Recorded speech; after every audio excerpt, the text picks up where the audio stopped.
Perpecahan India tahun 1947 dan kelahiran Pakistan adalah salah satu peristiwa paling berdarah dan menentukan di abad ke-20.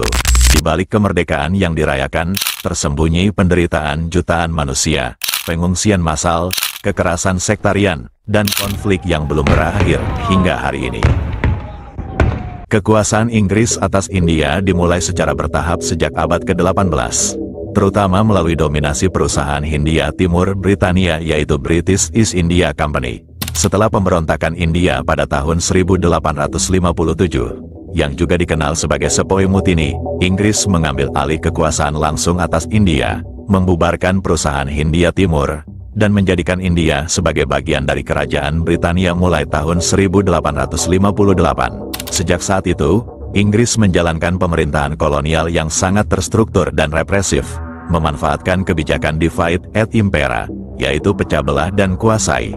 Mereka secara sistematis mengadu domba komunitas Hindu dan Muslim, memperbesar ketegangan sosial dan politik untuk mencegah terbentuknya persatuan yang bisa mengancam kekuasaan kolonial. Inggris memanipulasi statistik sensus dan representasi politik berdasarkan identitas agama, sehingga menciptakan batas identitas yang makin tajam antara komunitas-komunitas di India.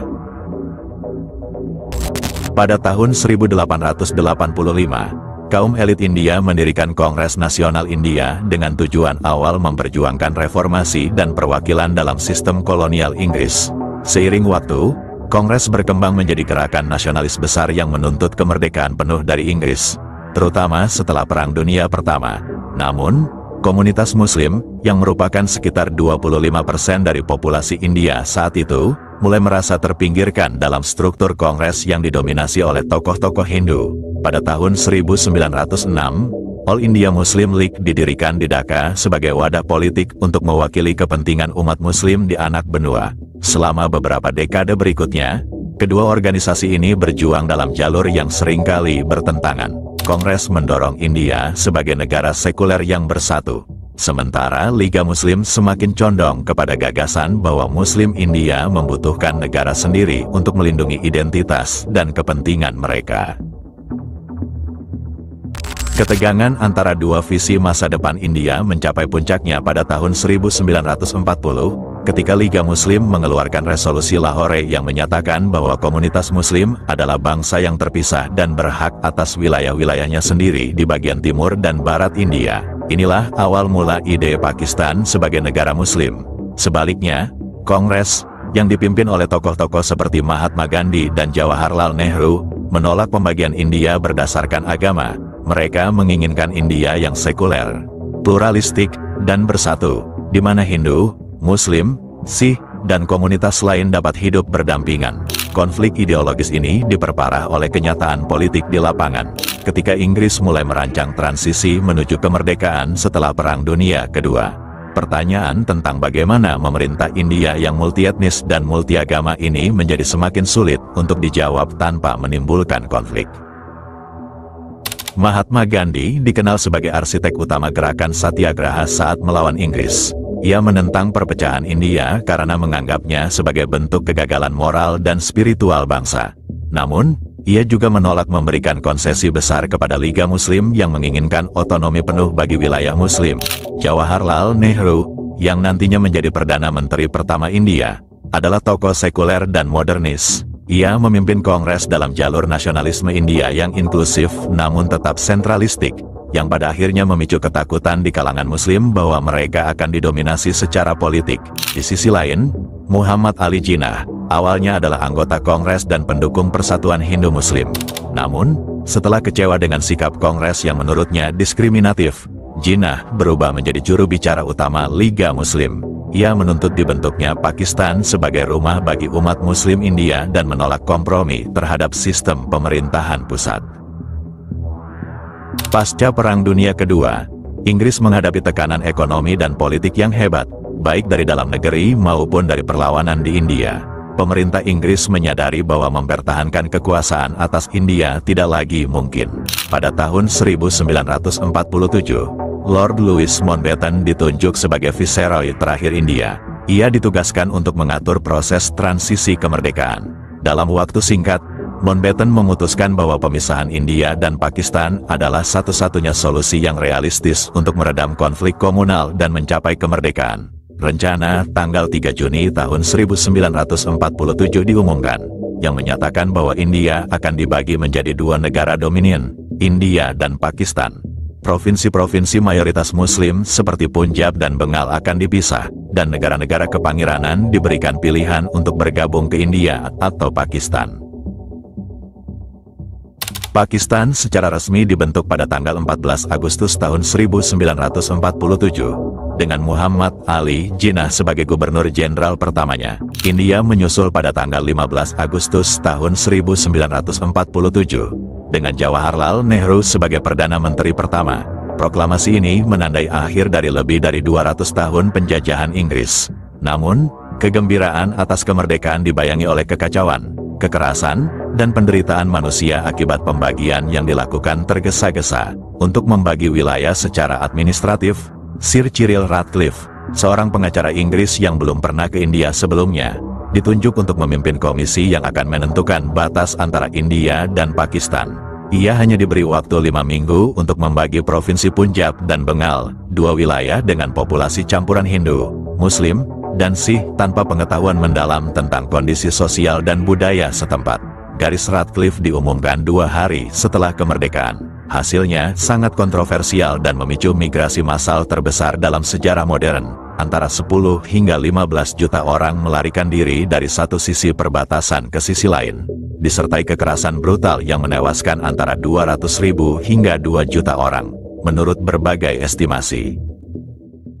Pembagian India dan Pakistan pada tahun 1947 menciptakan eksodus manusia terbesar dalam sejarah modern. Setelah diumumkannya garis Ratcliffe yang membagi provinsi Punjab dan Bengal, sekitar 10 hingga 15 juta orang dipaksa meninggalkan rumah mereka dalam waktu sangat singkat untuk mencari perlindungan di negara yang sesuai dengan identitas agamanya, Muslim ke Pakistan, Hindu dan Sikh ke India. Proses ini berlangsung dalam kondisi tanpa perlindungan memadai, tanpa infrastruktur logistik, dan tanpa koordinasi keamanan. Mereka berjalan kaki, menumpang kereta, gerobak, atau bahkan melintasi ladang-ladang yang membentang luas, hanya untuk menemukan pembantaian, perampokan, atau pemerkosaan di jalan. Kekerasan komunal merebak hampir di seluruh wilayah yang terbelah. Punjab menjadi epicentrum paling berdarah, di mana komunitas Sikh dan Hindu membantai Muslim yang hendak menuju Pakistan, dan sebaliknya Muslim menyerang Hindu dan Sikh yang hendak melarikan diri ke India. Kekejaman terjadi secara brutal dan sistematis. Banyak desa dibakar habis, kereta yang membawa pengungsi tiba di stasiun dengan tubuh-tubuh tak bernyawa, perempuan diperkosa, diculik, bahkan dipaksa menikah atau dibunuh oleh anggota keluarga sendiri untuk menjaga kehormatan. Tidak ada data resmi yang pasti, tetapi berbagai sumber memperkirakan bahwa antara 200.000 hingga 2 juta orang tewas dalam kekerasan ini. Sekitar 75.000 perempuan mengalami kekerasan seksual atau penculikan.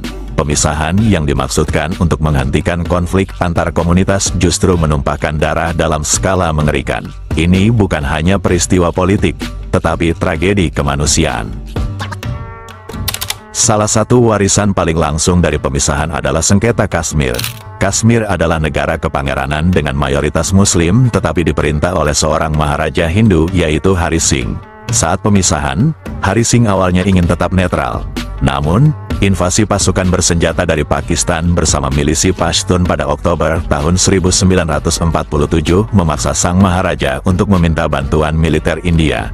Sebagai syarat bantuan, India menuntut Kashmir bergabung secara resmi ke Uni India, yang kemudian disahkan lewat Instrument of Accession. Hal ini memicu Perang India-Pakistan pertama pada tahun 1947 sampai 1948. Perang berakhir dengan gencatan senjata yang dimediasi PBB dan pembentukan garis kontrol yang masih menjadi garis batas de facto hingga hari ini. Kashmir tetap menjadi titik nyala konflik antara kedua negara, dan statusnya yang tidak selesai terus memicu ketegangan hingga hari ini. Pemisahan menghancurkan struktur sosial dan ekonomi di kedua negara. Kota-kota seperti Lahore, Amritsar, Delhi, dan Karachi menjadi tempat penampungan pengungsi dalam jumlah besar. Infrastruktur sosial runtuh, layanan kesehatan, pendidikan, dan distribusi pangan terganggu. Secara psikologis, trauma akibat migrasi dan kekerasan sangat dalam. Keluarga tercerai-berai, identitas keagamaan menjadi lebih kaku dan eksklusif. Generasi yang lahir setelah tahun 1947 mewarisi luka-luka ini lewat cerita, puisi, musik, dan ketegangan politik yang terus berlangsung. Kebencian yang diwariskan ini mengakar dalam narasi sejarah nasional kedua negara. Orang Pakistan diajarkan bahwa India menolak eksistensi Muslim, sementara orang India diajarkan bahwa Pakistan adalah hasil pengkhianatan dan ekstremisme agama. Ketegangan lintas batas tak pernah benar-benar mereda. Konflik bersenjata antara India dan Pakistan meletus dalam 4 perang besar. 1. Perang dari tahun 1947 sampai 1948, dipicu oleh invasi ke Kashmir. Berakhir dengan intervensi PBB, wilayah Kashmir terbagi 2. Kedua, perang pada tahun 1965, Pakistan meluncurkan operasi Gibraltar untuk menyusup ke Kashmir. Perang berlangsung sengit, tapi berakhir dengan gencatan senjata dan perjanjian Tashkent yang dimediasi Uni Soviet. Ketiga, Perang 1971. Perang ini terkait langsung dengan gerakan kemerdekaan Bangladesh yang dulu bagian Pakistan Timur. India mendukung kelompok nasionalis Bengali yang ditindas oleh militer Pakistan. Perang berakhir dengan kemenangan telak India dan kelahiran negara Bangladesh. Keempat, Perang Kargil pada tahun 1999. Tentara Pakistan dan militan menyusup ke wilayah Kargil di sisi India. Perang singkat, namun mematikan ini memperburuk hubungan diplomatik, meskipun tidak berubah secara besar pada peta Kashmir. Keempat perang ini tidak menyelesaikan akar konflik. Sebaliknya, membentuk narasi militeristik dan nasionalistik yang terus diperkuat oleh media, pendidikan, dan politik domestik.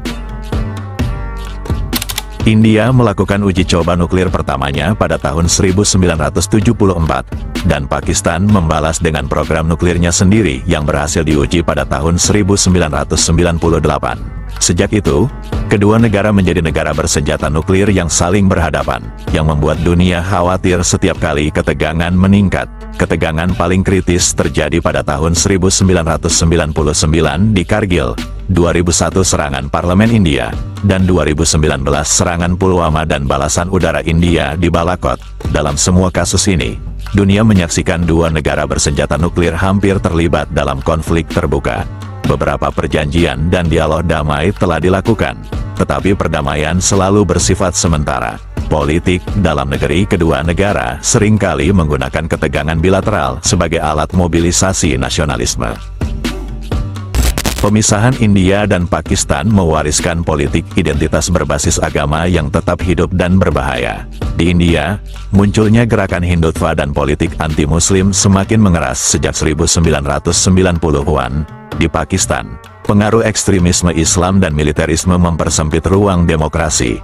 Di tingkat rakyat, meskipun banyak yang merindukan perdamaian, hubungan manusia antar warga dua negara terputus oleh sejarah kekerasan dan kecurigaan, visa sulit didapat, pertukaran budaya minim, dan narasi sejarah di sekolah masing-masing negara dipenuhi bias dan propaganda. Pemisahan yang terjadi dalam waktu hitungan bulan, menimbulkan luka yang bertahan lebih dari 7 dekade.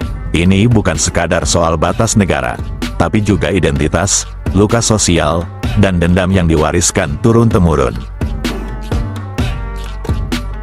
Harga dari pembentukan Pakistan dan perpecahan India bukan hanya dalam bentuk wilayah dan geopolitik, tetapi dalam bentuk kemanusiaan yang hancur, persaudaraan yang diputus, dan jiwa-jiwa yang terluka.